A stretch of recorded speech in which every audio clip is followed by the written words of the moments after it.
Welkom by hierdie pasgemaakte intellektuele ontdekkingsreis. Dis spesiaal vir jou saamgestel. Dink bietjie vir 'n oomblik hieraan. Jy buig en strek jou bene elke liewe dag. As jy loop, as jy trappe klim of selfs as jy by die gimnasium is. Ja, dis heeltemal 'n onbewustelike aksie vir die meeste van ons. Presies. Dit voel na die mees natuurlike ding in die wêreld. Maar ons neem amper nooit die tyd om, stil te staan by die absolute komplekse biomeganiese simfonie wat daardie oënskynlik eenvoudige bewegings moontlik maak nie. En vandag dekodeer ons presies dit. Ons duik in 'n hoogs tegniese, fascinerende meesterklasdokumente in. Saamgestel deur Caroline Burger de Femini, as ek reg onthou. Dis reg, ja. Sy is die CEO van Studio Pilates in Parys en Tunis. Die fokus van hierdie analise val op 'n absolute klassieke beweging binne die Stott Pilates en Joseph Pilates repertorium, naamlik die bend and stretch. En ek moet sê, dis werklik 'n uitsonderlike ontleding. Wat dadelik opval, is dat ons hier heeltemal wegbeweeg van jou tipiese oppervlakkige fitsighidsadvies af. Dis regtig 'n kliniese meesterstuk. Dit kyk diep na die anatomie of hoe? Absoluut. Die anatomiese en veral neurologiese fondamente van beweging. Ons doelwit hiermee, ons missie vandag, is om uit te pleis hoe 'n basiese beweging in die sagittale vlak, so daai vorentoe agtertoe vlak, in werklikheid 'n hoogs gesofistikeerde meganisme is. 'n Meganisme om jou knieskuif te beskerm. Ja, om die patelle te beskerm en die hele onderste kinetiese ketting mooi in lyn te hou. Weet jy, dit gaan nie oor hoeveel gewig jy kan stoot nie. Dit gaan oor hoe die stelsel homself reguleer om net letterlik te disintegreer onder daardie lading nie. Sjoe. En dit is die kern van hoekom hierdie verkenning so waardevol is vir jou as luisteraar.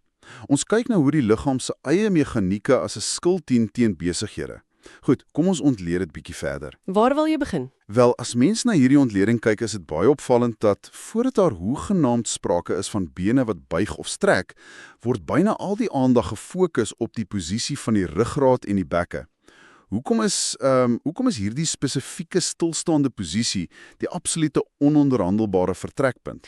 Want sonder daai neutrale beleining van die bekke en ruggraat het jy doeteenvoudig geen lumbopelviese stabiliteit nie. Dink aan jou bekke as die anker van 'n massiewe masjien. Reg, soos 'n fondament. Presies dit. As daai anker los is, of as die platform onstabiel is, gaan enige krag wat jy deur die bewegende dele genereer, net lei tot skadelike kompensasie reg deur die res van jou stelsel. So die spiere moet daai anker vashou. Ja, die diepspiere, ons praat van die transversus abdominis, tesame met die multifidus en die laarrug, en natuurlik die pelviese vloer. Hulle funksioneer almal saam as 'n lewende, dinamiese korset, wat daardie platform absoluut rigiede en veilig hou. Wat my fascineer is dat dit nie net 'n bewuste intrek van die maag is nie. Dis nie net jy wat dink, okay, ek moet nou my maagspiere styf maak nie. Glad nie, dit gebeur outomaties. Daar is 'n ongelooflike neurologiese voorbereiding wat agter die skerms afspeel.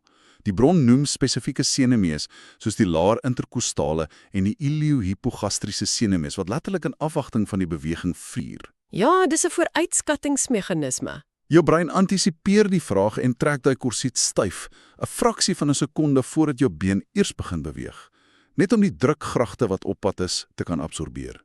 Dis briljant. Dis 'n briljante outomatiese stelsel. En hierdie neurologiese sinergie is lewensbelangrik om te keer dat die bekken begin kantel wanneer jy krag uitoefen. In die Franse biomeganiese literatuur noem hulle dit die bascule pelvienne, reg? Korrek. Die bascule pelvienne. As daai korset val en jou bekken kantel terwyl jy krag deur die been stoot, ontwrig dit onmiddellik die as van die femur, jou duibeen. En dan is alles uit lyn uit. Heeltemal. Skielik is jou bene besig om teen die verkeerde hoeke te werk en al daai krag word direk na die gewrigte verplaas. Die patella begin dan buite sy natuurlike spoor skuur en dit is presies die begin van chroniese slytasie en pyn. Weet jy, dit is hoekom jy so baie mense by die gimnasium sien wat op daai leg press masjien lê en terwyl hulle hierdie massiewe gewigte probeer stoot, lig 'n laar rug heeltemal van die kussing af op. Mens sien dit gereeld, ja. As hulle lyk kompleet soos visse wat buite die water rondplof. Hulle dink hulle oefen al bene, maar intussen is hulle besig om hul limbo-pelviese stabiliteit heeltemal te vernietig. Jou sentrale beheer is absoluut krities vir die gesondheid van jou knie. As die basis val, betaal die knie die prys. Maar hier raak dit nou eers regtig interessant. Terwyl mense sou verwag dat 'n ontleding van 'n beenoefening bladsye lank sou spandeer aan die quadriceps en die duispiere, fokus hierdie metodologie amper buite verhouding op twee spesifieke spiere onder in die onderbeen. Die tibialis groep. Ja, die tibialis anterior en die tibialis posterior. Wat is dit omtrent hierdie spiere wat so deurslaggewend is? Wat fascinerend is hier, is hoe ons gedwing word om te erken dat die onderbeen eintlik die argitek van bobeengesondheid is. Hierdie twee tibiale spiere is die ware onbesonge helde wat mobiliteit en stabiliteit in die sagittale vlak dikteer. Kom ons begin by die voorste een, die tibialis anterior. Sy primêre rol is dorsifleksie en inversie, binne die konteks van die bend and stretch en dan spesifiek tydens die terugkeerfase, waar die been weer inbuig, keer hierdie spier dat die voet in 'n equinus posisie verval. Wat beteken dit basies vir die luisteraar? Dit beteken bloot dit voorkom dat die voet doelloos en slap vorentoe val as jy die been terugbring. Dit hou die enkel te alle tye in 'n aktiewe, beheerde hoek. En dan kyk mens na sy teehanger aan die agterkant, die tibialis posterior. Hierdie outie is diep weggesteek agter die kuitspiere en hy word deur die tibiale senuwee beheer. Waar die anterior hoofsaaklik oor dorsifleksie gaan, beheer die posterior natuurlik plantêre fleksie. Ja, maar sy mees kritiese werk, en dit word regtig baie duidelik in die dokument uitgelig, is sy rol om die plantêre boog te handhaaf. Jou voetbrug. Presies, jou voetbrug. Dit tree letterlik op soos 'n stiebel wat onder die voet deurloop.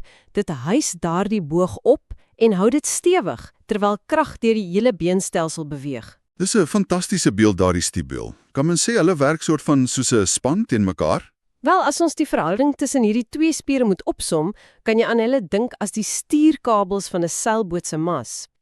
Dit maak heeltemal sin. Die tibialis anterior trek van voor om te verhoed dat die struktuur agteroorval. Terselfdertyd anker die tibialis posterior van agter en onderaf om die basis te stit en die mas wat dan jou been is, perfek reg op te hou. As daar nie perfekte spanning en samewerking tussen hierdie twee kabels is nie, stort die stelsel in duie. En daardie ineenstorting is definitief nie net 'n estetiese probleem nie. As daardie tibialis posterior val en jou voetbrug val plat, dit is wat ons hiperpronasie noem, of platvoete, dan stuur dit dadelik 'n skokgolf van wanbeleining boontoe na die knie. Die tibia roteer outomaties na binne. Ja, en daardie inwaartse rotasie ruk die knie in 'n walgisposisie, waar die gewrig na binne vou. En net daar sit jy met die resep vir patellofemorale sindroom. So daardie diep pyn agter jou knieskyf begin dog nie eers by die knie nie. Dit begin heel moontlik by daardie spier in die kuit wat versuim om jou voetbrug te stit. Dis akkuraat. Hierdie twee spiere balanseer die kragte uit om te verseker dat die energie wat jy genereer suiwer deur die as van die been reis. Dit voorkom enige sywaartse torsie op die gewrigte. Dis werklik 'n briljante biomeganiese vangnet. Dit dwing mens regtig om anders na beweging te kyk. Maar hoe implementeer mens hierdie teorie in die praktyk? Die ontleding stipuleer 3 baie spesifieke beenposisies vir die uitvoering van hierdie beweging op die Pilates-apparaat. Kom ons breek daai metodologie bietjie stap vir stap af vir die luisteraar. Goed, kom ons kyk na posisie 1, dit is die parallelle posisie. Hier is die bene in adduksie, direk langs mekaar, en die voete word blykbaar effens hoër as die knieë in die bande geplaas. Hoe optimaliseer hierdie spesifieke opstelling die been? Die parallelle posisie is ontwerp vir pure simmetriese aktivering van die quadriceps. Om baie spesifiek te wees, die vastus internus en die cruralis spiere. Deur daardie voete effens hoër as die knieë te plaas, verminder jy onnodige wrywing in die patellofemorale gewrig. Dit neem die druk van die knieskyf af. Heeltemal, maar wat werklik bepalend is in hierdie posisie, is die koppeling met die asemhaling. Jy inasem om voor te berei en dit beteken jy bou daardie intra-abdominale druk om die korset te sluit wat ons vroeër bespreek het. En dan blaas jy uit terwyl jy stoot. Juis, as jy uitasem tydens die verlenging, gebruik jy daardie uitaseming om die adduktore te aktiveer en die bene perfek bymekaar te hou. Daardie intra-abdominale druk tree dus op soos 'n hidroliese skild vir jou larig terwyl jy die gewig wegstoot. Dan skuif ons na posisie 2 in die dokument. Dit is die laterale rotasie. So jou bene is uitwaarts gedraai in 'n V-vorm met die hakke styf teen mekaar gedruk. Wat gebeur biomeganies as ons daardie hakke as 'n spulpunt gebruik? Deur die hakke as 'n stywige spulpunt te gebruik tydens hierdie uitwaartse rotasie, skep jy dadelik 'n massiewe dinamiese aanvraag op die adduktore. Dit is nie meer net 'n kwessie van die bene bymekaar hou nie. Jy dwing daardie binnendye om vreeslik hard te werk om die bekken se ankerposisie verder te versterk. Dit hou die bekken stabiel. Dit verhoed heeltemal dat die knieë in mekaar vou. En wat nog meer fascinerend is, hierdie spesifieke laterale rotasie plaas die voet in 'n hoek wat die werking van die tibialis posterior drasties versterk. So dit dwing die voetbrug om te werk. Jy dwing basies die liggaam om daardie plantêre boog op te trek terwyl die vraag toeneem. En dis krities as jy dink aan mense wat sukkel met platvoete. Daardie posisie herleer letterlik die liggaam om die brug te stit onder druk. Dan kom ons by posisie 3, die mediale rotasie, of inwaarts gedraaide posisie. In hierdie een is die hakke uitmekaar, maar die tone en die knieë raak derentyd aan mekaar. Dit klink en voel na geweldige kinestetiese uitdaging. Dis absolute uitdaging. Dit daag die liggaam se ruimtelike bewusheid en beheer geweldig uit. Omdat die bene na binne geroteer is, skuif die liggaam se fokus na die mediale rotators soos die semitendinosus en die gracilis spiere. En hulle noem pertinent daardie ononderbroke kontak tussen die knieë. Die reël dat die tone en knieë heeltyd in kontak moet bly, is die absolute sleutel hier. As daardie kontak vir 'n oomblik verbreek word, of as een knie net effens weglei, skep jy onmiddellik asimetriese lading op die mediale kompartement van die knie en daardie binneste ligamente. So dit is amper 'n veiligheidsmeganisme. Dis 'n vorm van selfkorreksie. Hierdie posisie dwing die liggaam om 'n perfekte as te behou in 'n rotasie wat van nature onstabiliteit wil uitlok. As jy na al hierdie tegniese detail luister, die presiese plasing van die voete, die hoek van die rotasie, die mikroverstellings om wrymok te verhoed, dan besef jy eers watter geweldige taak die brein eintlik het. Dis 'n massiewe data-oefening vir die brein. Om 'n been uit te stoot in 3 verskillende rotasies met daardie absolute presisie vir ongelooflike prosessingskrag. Hoe kry die senuweestelsel dit reg? Hoe weet daardie tibiale spiere byvoorbeeld dat die brug besig is om te val? Of hoe weet die binneste quadriceps om harder te vier om net die knieskuif in lyn te hou? As ons dit aan die groter prentjie koppel, kom ons by die wonderwêreld van propriosepsie en sensoriese terugvoer. Die liggaam funksioneer glad nie op 'n raaiwerk nie. Dit floreer op inligting en data. Regdeur jou weefsel is daar 'n ryk netwerk van mekanoreseptore. Dit is soos klein sensortjies oral in jou lyf. In die spiere self het jy spierspoele wat letterlik soos fyn ingestelde sensors optree om spierlengte en enige veranderinge in spanning dadelik te meet. Om die gewrigskapsels, soos by die patella wat ons bespreek, het jy weer gewrigsreseptore. Hierdie sensors is onophoudelik besig om massiewe volumes data blitsvinnig na jou sentrale senuweestelsel toe te stuur. So terwyl jy die beweging uitvoer, stuur die voete sein op wat sê, "Oei, ek leun bietjie te ver na binne." En die brein reageer onmiddellik deur 'n teensein af te stuur na daardie tibialis posterior wat sê, "Trek daardie stibiel stywer, lig die brug." Dis 'n konstante in tydse terugvoerlus. Maar dit is ook waar die tegniek en veral die limbopelviese stabiliteit waaroor ons in die begin gepraat het, heeltemal krities raak. Is dit nie? Sonder enige twyfel. Dit is presies hier waar die sinergie so mooi bymekaar kom. Gestel byvoorbeeld jou kor is swak en jou bollyf wikkel rond, jou bekken kantel en jou ruggraat buig terwyl jy die been stoot. Dan raak dinge chaoties. Wat jy dan in werklikheid doen, is jy skep neurologiese reis. Die brein word totaal oorweldig deur al hierdie wisselvallige seine wat van 'n onstabiele as afkom.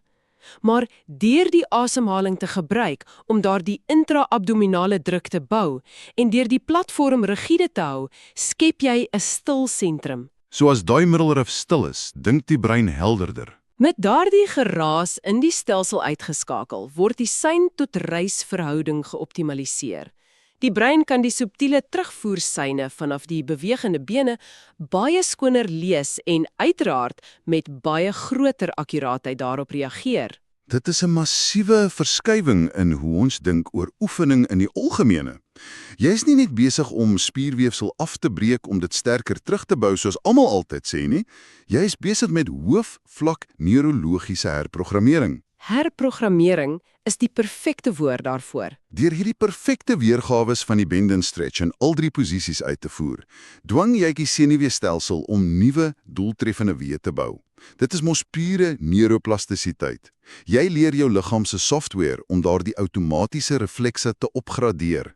Sodat jou liggaam gereed is vir die onverwagse. Presies. Sodat wanneer jy in môre in die straat afloop en jy trap dalk skeef op die sypaadjie, jou stelsel reeds weet presies hoe om daardie skok onmiddellik te absorbeer sonder om die knie in die proses te beskadig. Dit is werklik die essensie van ware rehabilitasie en funksionele beweging.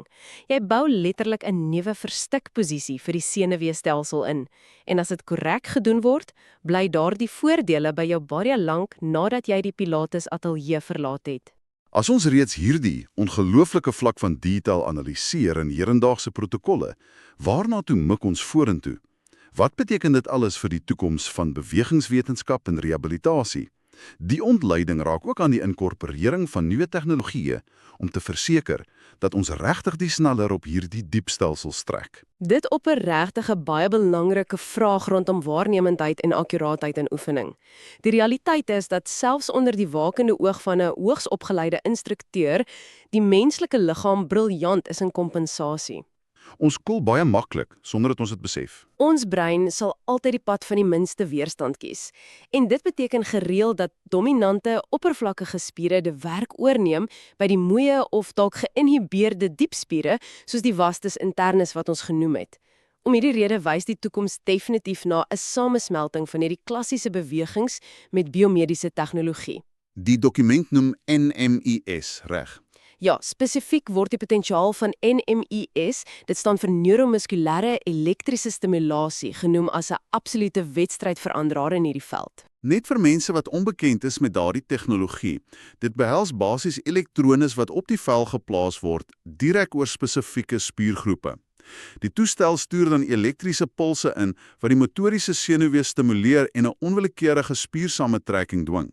So jy kan fisies die vastus internus dwing om te vier terwyl die persoon besig is om die bend and stretch te doen. Wat wonderlik is, want so kan die brein uiteindelik daardie verbinding self begin maak as hy voel hoe dit moet voel. En dan praat die dokumente ook van EMG of elektromyografie. Dit werk mos basies soos 'n leenverklikker vir jou spiere. Dis presies wat dit is, 'n leenverklikker. 1G lees die elektriese aktiwiteit wat deur die spier self gegenereer word wanneer dit saamtrek. In 'n gevorderde kliniese opstelling kan die pasiënt intyds op 'n skerm kyk of hulle werklik daardie diepspiere aktiveer in die baie spesifieke oomblik van verlenging. Jy kan nie meer die skerm kil nie. As die spier nie vier nie, wys die skerm dit eenvoudig uit. Dit haal werklik al die raaiwerk uit die vergelyking uit. Maar ek moet byvoeg, tegnologie is net die een helfte van die toekoms. Die dokument moedig ook sterk kruisbestuiving met ander bewegingsfilosofieë aan. Ja, ek het gesien daar word telkens verwys na praktyke heeltemal buite tradisionele Pilates. Inderdaad. Om die beleining in die sagittale vlak te vervolmaak, soos ons vandag bespreek het, is die absolute fondasie. Maar mense leef natuurlik in veelvuldige bewegingsvlakke. Daarom word die integrasie met dissiplines soos yoga genoem. In die Mesiers-metode. Ja, die Franse Mesiers-metode is 'n goeie voorbeeld, want dit fokus uitsluitlik op globale spierkattings en hoe posturale asimetrie regdeur die liggaam reggestel word.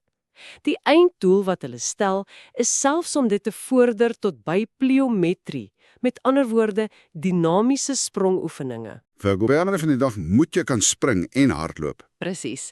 As jy 'n pasiënt werklik funksioneel wil maak vir die lewe, moet daardie limbopelviese stabiliteit en perfekte patellofemorale beleining wat jy in daardie stil beheerde omgewing gekweek het, kan standhou teen hoë spoed en skielike rigtingveranderings in die regte wêreld.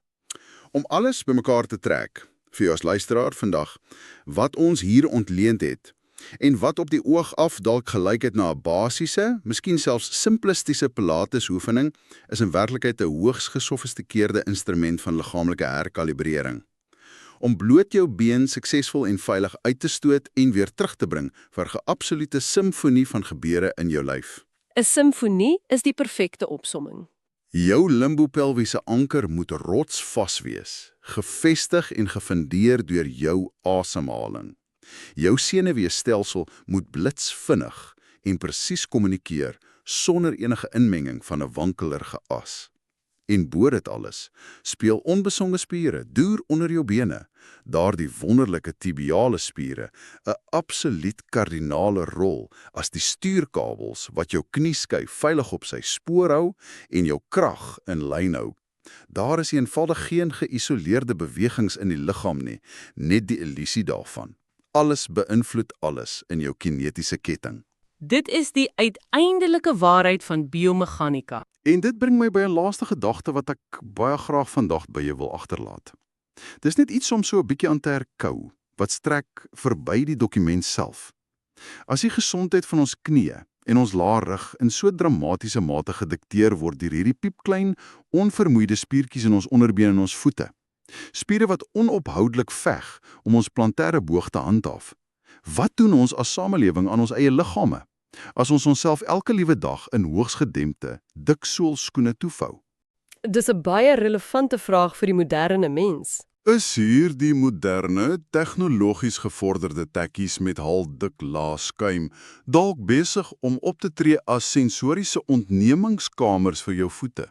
Dalk verskaf hulle 'n kunsmatige stabiliteit wat daardie lewensbelangrike tibiale spiere letterlik aan die slaap sis, wat dan juis die einste kniepyn veroorsaak wat hulle beloof om te voorkom. Dis dalk iets om aan te dink volgende keer as jy daardie veter styf trek vir 'n drafstap. Dit is verseker stof tot nadenke. Dankie dat jy vandag jou tyd aan hierdie diepgaande verkenning afgestaan het. Ons hoop werklik hierdie insigte laat jou heeltemal anders dink oor hoe jy beweeg op en selfs af van die oefenmat. Oordink dit, pas dit bietjie toe in jou eie lewe en ons groet jou hartlik tot by ons volgende intellektuele ontdekkingsreis.